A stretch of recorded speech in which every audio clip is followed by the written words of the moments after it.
आज के video class में हम लिक्विडेशन के कुछ क्वेश्चन को बनाने चलते हैं। आइए हम देखते हैं कि लिक्विडेशन के क्वेश्चन को कैसे सॉल्व करेंगे। एस.एम. शुक्ला साहब के बुक में आप देखिएगा, फर्स्ट क्वेश्चन दिया हुआ है, the American transport company limited in voluntary liquidation. Voluntary liquidation है, हमने बताया था कि लिक्विडेशन के मेन मेथड दो ही होते हैं, एक लिक्विडेशन बाय ट्रिब्यूनल और दूसरा वॉलेंट्री लिक्विडेशन। तो ये कंपनी वॉलेंट्री लिक्विडेशन में है। Has paid off its creditor in full and liquidator is in a position to make a return to the share holders. The position is as follow: share capital issue 100 preference share of 10 each, fully paid है, तो fully paid है तो receive on call नहीं होगा इसमें। 300 equity share of 10 each, fully paid, यह भी fully paid है। 400 equity share of ₹10 each, 8 paid है, यानी ₹2 हम कॉल कर सकते हैं, रिजर्व कैपिटल इसमें है। The article of company provide that preference share shall have priority over the equity share as repayment of capital, यानी इक्विटी शेयर के पहले आपको प्रेफरेंस शेयर का पेमेंट करना है। तो ये पहले से भी प्रेफरेंस इसीलिए कहते हैं कि इसको प्रायोरिटी होती है इक्विटी शेयर कैपिटल के कंपेरिजन में। The cost of liquidation is 140। आपको याद होगा लिक्विडेशन एक्सपेंसेस कहाँ हम लिखते हैं? पेमेंट साइड के सेकंड नंबर पे। फर्स्ट नंबर पे लीगल चार्ज होता है, और हमने बताया था कि जनरली क्वेश्चन में लीगल चार्ज नहीं होता है, तो हम लिक्विडेशन कॉस्ट को ही फर्स्ट में लिखते हैं। Creditors amount to ₹2225। The assets realized 3740। तो असेट्स रियलाइज आप लिखेंगे रिसिप्ट साइड में। ए कॉल ऑफ 2 पर share on the partly paid equity share was duly paid except in case of one shareholder owing 100 share. आपने ₹2 call किया, company ने ₹2 call किया, लेकिन एक ऐसा शेयर होल्डर है जिसके पास 100 शेयर हैं, वो फेल कर जाता है, यानी कॉल्स इन एरियर हो गया। Prepare liquidator final statement of account. यहाँ पे आपको liquidator final statement of account बनाना है। तो आइए liquidator final statement of account बनाते हैं क्वेश्चन नंबर फर्स्ट का।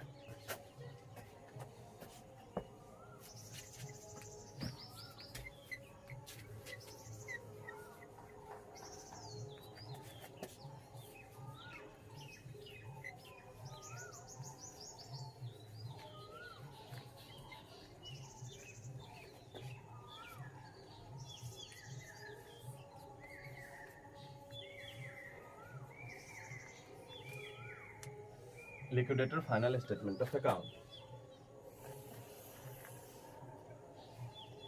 इसमें आप देखेंगे ये रिसीप्ट साइड हो गया और ये पेमेंट साइड हो गया। आप यहां रिसीप्ट लिखेंगे,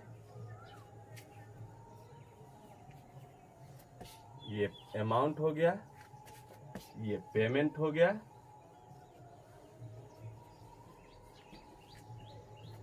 ये अमाउंट हो गया। तो सबसे पहला आइटम कैश इन हैंड। देखिए क्वेश्चन में कैश इन हैंड कहीं दिया है कि नहीं, तो कह रहा है क्वेश्चन में कैश इन हैंड नहीं है, सीधे असेट्स रियलाइज है। तो असेट्स रियलाइज कितना है देखिए, तो असेट्स रियलाइज, नेम नहीं दिया है असेट्स का कि कौन सा नेम है, तो उसको हम छोड़ देंगे। एग्रीगेट इंटायरली असेट्स रियलाइज लिखेंगे, और अमाउंट दिया है 3740। 3740। अब इसके बाद कह रहा है receive on call. Receive on call, तो रिसीव ऑन कॉल के बारे में कह रहा है कि 400 शेयर है और 10 ईच उसका अमाउंट था, जिसमें से कितना कॉल किया गया है? ओनली 8। तो 400 share at the rate of ₹2 each, तो कितना हो जाएगा? 800 हो जाएगा। अब माइनस करेंगे इसमें से calls in arrear,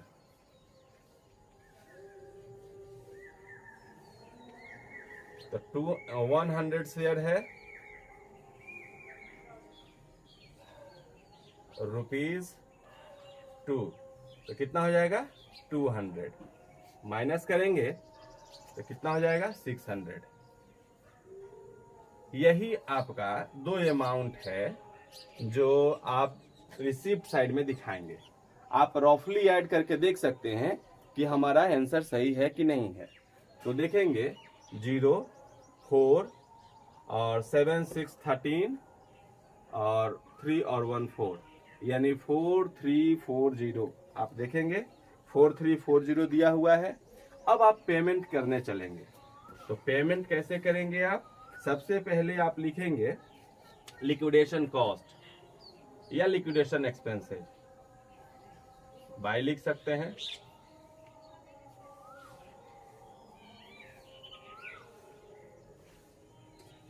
liquidation expenses कितना दिया हुआ है आपके बुक में? लिक्विडेशन कॉस्ट कह रहा है कि 140, तो 140 हो गया। उसके बाद हमने बताया था कि इसके बाद डिबेंचर होल्डर का पेमेंट करते हैं। तो क्वेश्चन में कह रहा है कि डिबेंचर होल्डर नहीं है, आपको क्रेडिटर दिया हुआ है 2225। तो क्रेडिटर का पेमेंट कर लीजिए। क्रेडिटर का पेमेंट करने के पास आपके पास पैसे हैं। क्रेडिटर 2225। इसके बाद आगे बढ़ेंगे तो आप सीधे रिटर्न टू कंट्रीब्यूशन है। तो सबसे पहले प्रेफरेंस शेयर, तो आप देखेंगे प्रेफरेंस शेयर कितना है, तो 100 प्रेफरेंस शेयर है।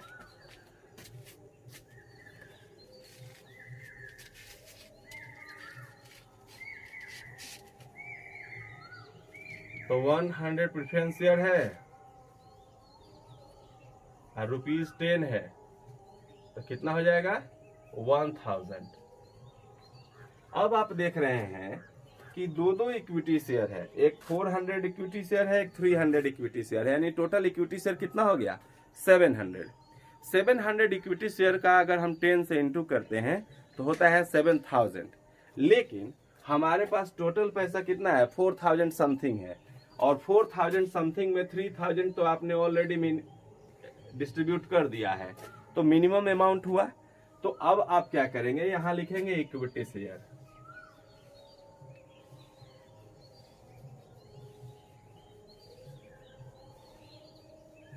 इक्विटी शेयर होल्डर में आप देख रहे हैं कि जो अमाउंट बचेगा हम इक्विटी शेयर होल्डर को दे देंगे।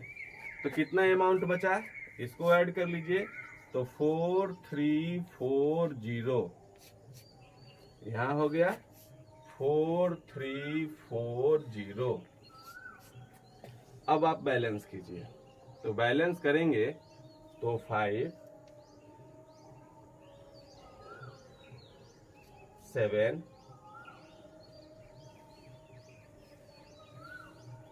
9 और 4, यानी 975 हुआ। 975। तो 975 है। तब आप देखेंगे कि टोटल इक्विटी शेयर कितना था। तो टोटल इक्विटी शेयर पहले 300 इक्विटी शेयर है, उसके बाद 400 इक्विटी शेयर है, तो टोटल हो गया 7। या आप ऐसे करें कि 3000 प्लस 4000 300 प्लस 400 माइनस 100 जो कॉल्स इन एरियर है। तो 600 इक्विटी शेयर को कितना पैसा दिया गया? 975। तो पर इक्विटी शेयर कितना आया? तो 975 में आप डिवाइड कर दीजिए कितना से? 6 से। तो आपको अमाउंट मिलेगा, आप डिवाइड करके देख लीजिए। 6 1 जा 6.6 और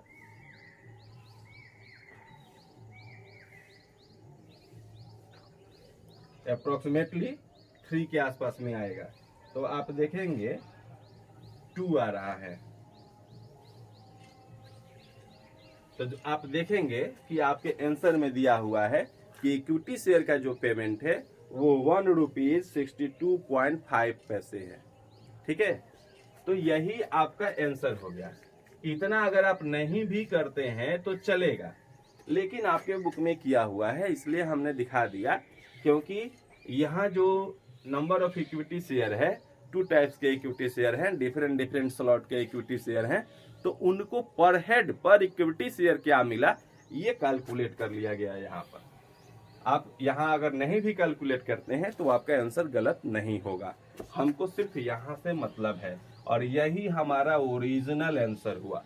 यानी लास्ट पेमेंट आप जो करते हैं वही इस क्वेश्चन में आंसर होता है। तो आइए और एक दो क्वेश्चन देखते हैं और लिक्विडेशन को बेहतर ढंग से समझने की कोशिश करते हैं। अब नेक्स्ट क्वेश्चन देखते हैं, क्वेश्चन नंबर 3। हम 2 को छोड़कर आगे बढ़ते हैं, क्वेश्चन नंबर 3 देखते हैं।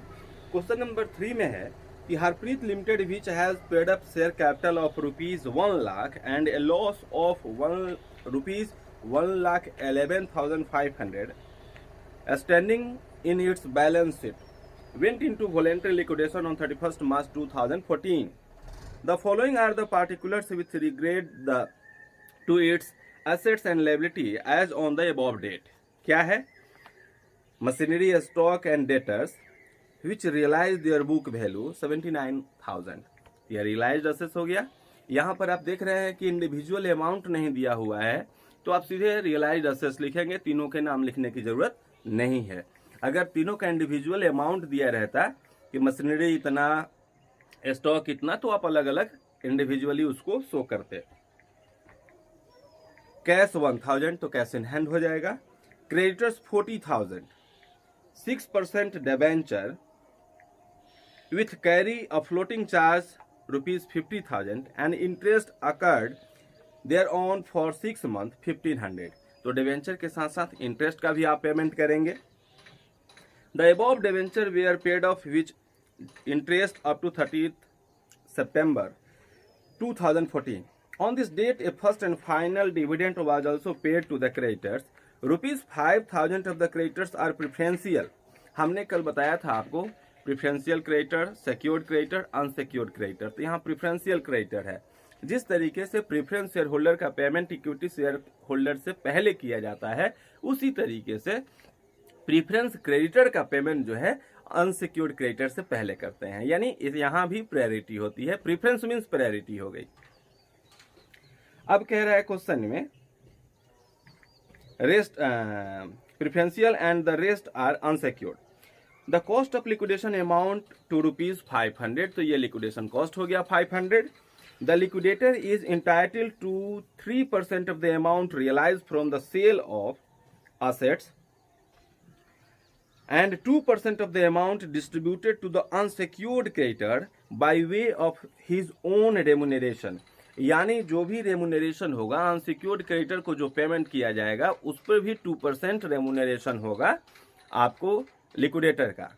एक बात हमेशा याद रखिएगा, यदि अनसिक्योर्ड क्रेडिटर के बारे में कहा जाता है और प्रीफरेंस क्रेडिटर के बारे में नहीं कहा जाता है, तो ये अंडरस्टूड है कि प्रीफरेंस क्रेडिटर का भी पेमेंट करनी है।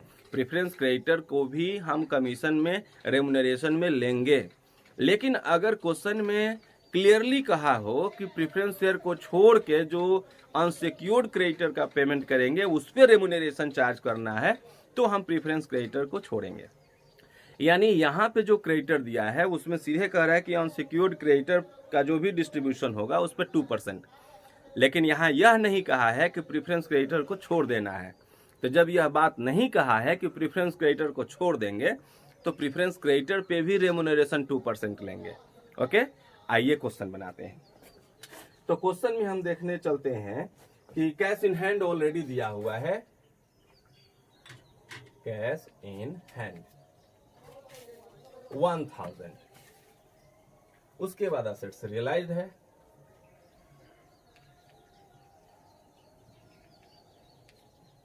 असेट्स रियलाइज दिया है 79,000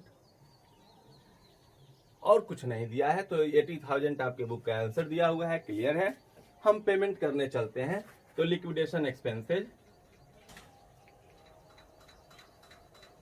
लिक्विडेशन एक्सपेंसेज कितना दिया है? लिक्विडेशन एक्सपेंसेज आपके क्वेश्चन में 500। तो आप 500 यहां दिखा दीजिए। अब कह रहा है लिक्विडेटर रेमुनरेशन।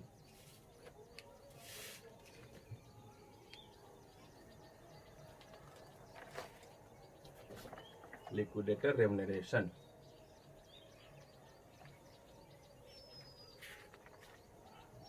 लिक्विडेटेड रेम्यूनरेशन में कह रहा है कि रियलाइज्ड वैल्यू पे 3%, तो आप लिखेंगे 3% ऑन रियलाइज्ड वैल्यू कितना है 79,000 और 2% ऑन, तो कह रहा है कि जो अमाउंट डिस्ट्रीब्यूट किया जाएगा अनसिक्योर्ड क्रेडिटर को, तो पहले उसमें से प्रीफरेंस क्रेडिटर को ले लीजिए, तो 2% ऑन 5,000 यानी प्रीफरेंस क्रेडिटर, और फिर 2% ऑन, अब अनसिक्योर्ड क्रेडिटर को हम कितना देते हैं वो देखेंगे। अनसिक्योर्ड क्रेडिटर को जो हम अमाउंट देंगे वो यहाँ लिखेंगे, और उसके बाद इस तीनों को ऐड करके लिक्विडेटर रेम्यूनरेशन क्लियर किया जाएगा। ओके, नेक्स्ट है डिवेंचर। तो डिवेंचर देखिए कितना दिया हुआ है आपके बुक में, डिवेंचर दिया हुआ है 50,000, आप 50,000 लिखेंगे। आफ्टर डिवेंचर इंटरेस्ट दिया हुआ है, इंटरेस्ट ऑन डिवेंचर,